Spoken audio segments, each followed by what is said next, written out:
I have 5 little rules that you can follow as you find your spark and bring your spark to life. The first is to go after the things that you want. The rule is you can go after whatever you want. You just cannot deny anyone else to go after whatever they want. So the point is you don't have to wait in line. You don't have to do it the way everybody else has done it. You can do it your way. You can break the rules. You just can't get in the way of somebody else getting what they want. That's rule number 1. Rule number 2. I like this one. In the 18th century, there was something that spread across Europe and eventually made its way to America called puerperal fever, also known as the Black Death of childbed.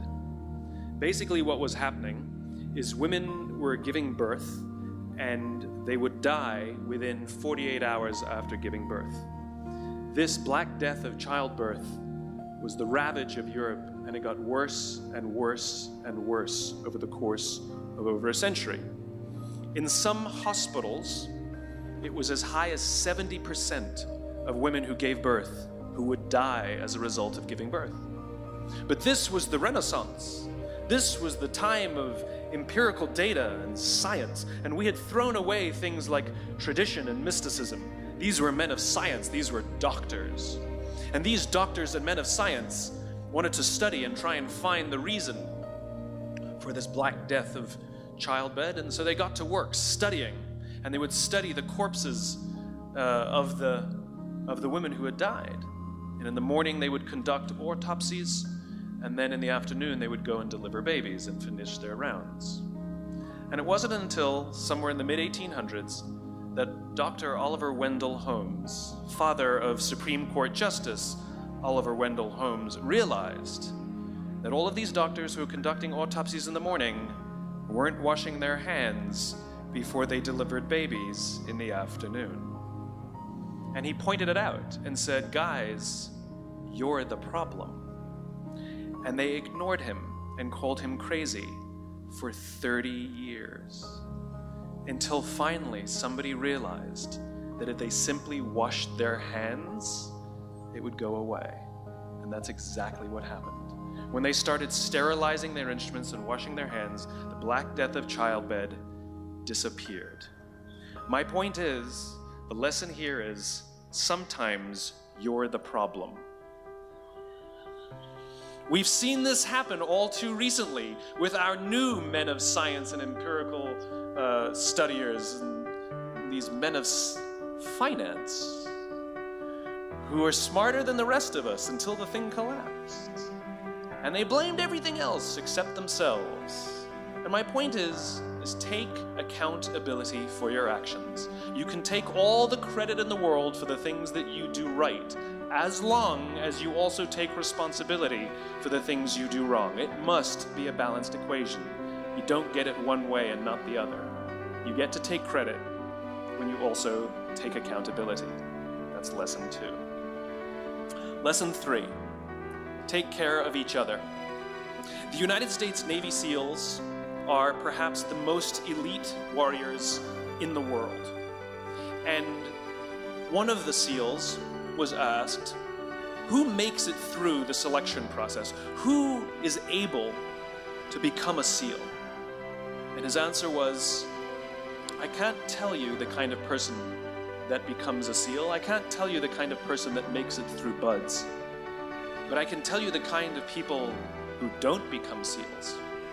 He says the guys that show up with huge, bulging muscles, covered in tattoos, who want to prove to the world how tough they are, none of them make it through. He said the preening leaders who like to delegate all their responsibility and never do anything themselves, none of them make it through. He said the star college athletes who've never really been tested to the core of their being, none of them make it through.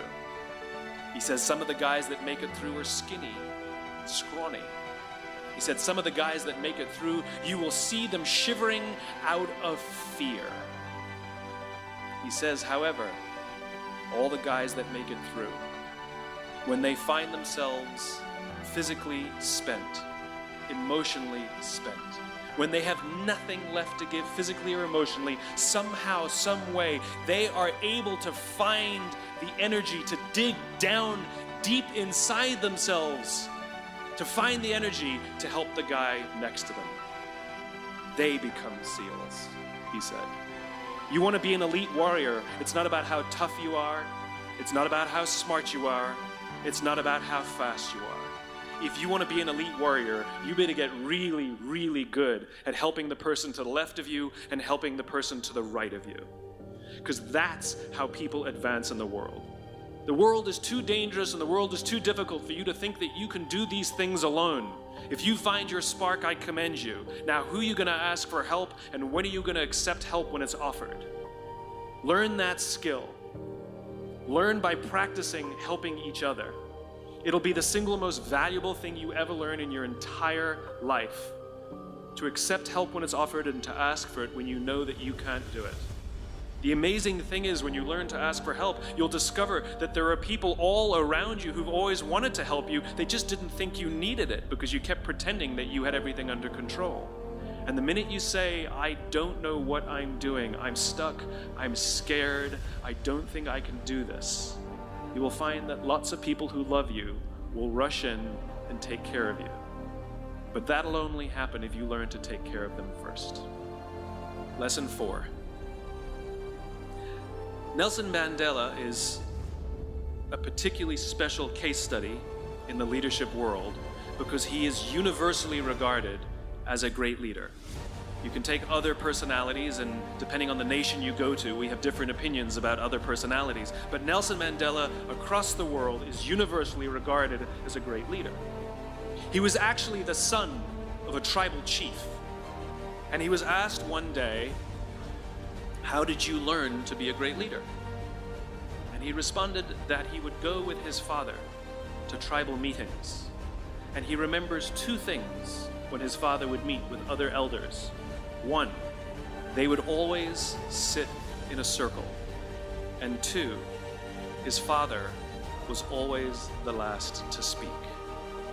You will be told your whole life that you need to learn to listen. I would say that you need to learn to be the last to speak. I see it in boardrooms every day of the week. Even people who consider themselves good leaders, who may actually be decent leaders, will walk into a room and say, here's the problem, here's what I think, but I'm interested in your opinion, let's go around the room. It's too late.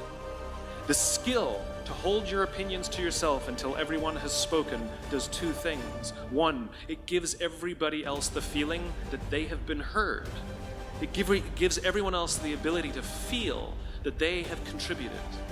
And two, you get the benefit of hearing what everybody else has to think before you render your opinion. The skill is really to keep your opinions to yourself. If you agree with somebody, don't nod yes. If you disagree with somebody, don't nod no. Simply sit there, take it all in, and the only thing you're allowed to do is ask questions so that you can understand what they mean and why they have the opinion that they have. You must understand from where they are speaking, why they have the opinion they have, not just what they are saying. And at the end, you will get your turn. It sounds easy, it's not. Practice being the last to speak. That's what Nelson Mandela did. Number 5, my favorite one of all. True story.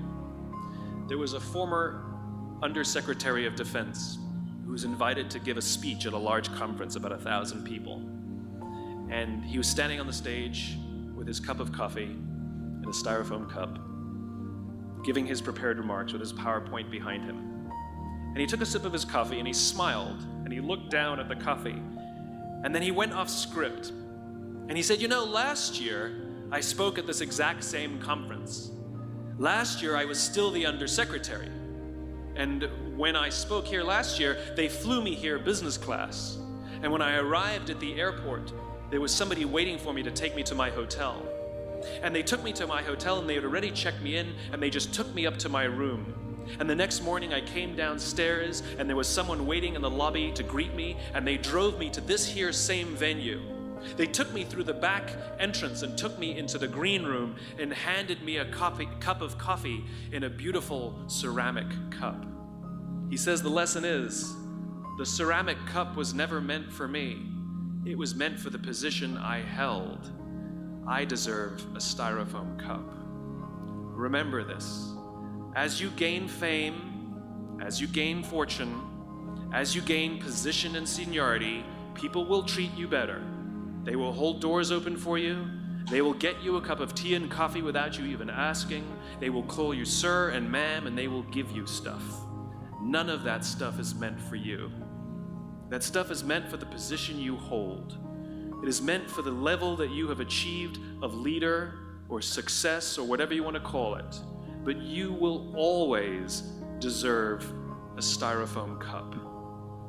Remember that. Remember that lesson of humility and gratitude. You can accept all the free stuff. You can accept all the perks. Absolutely, you can enjoy them. But just be grateful for them and know that they're not for you.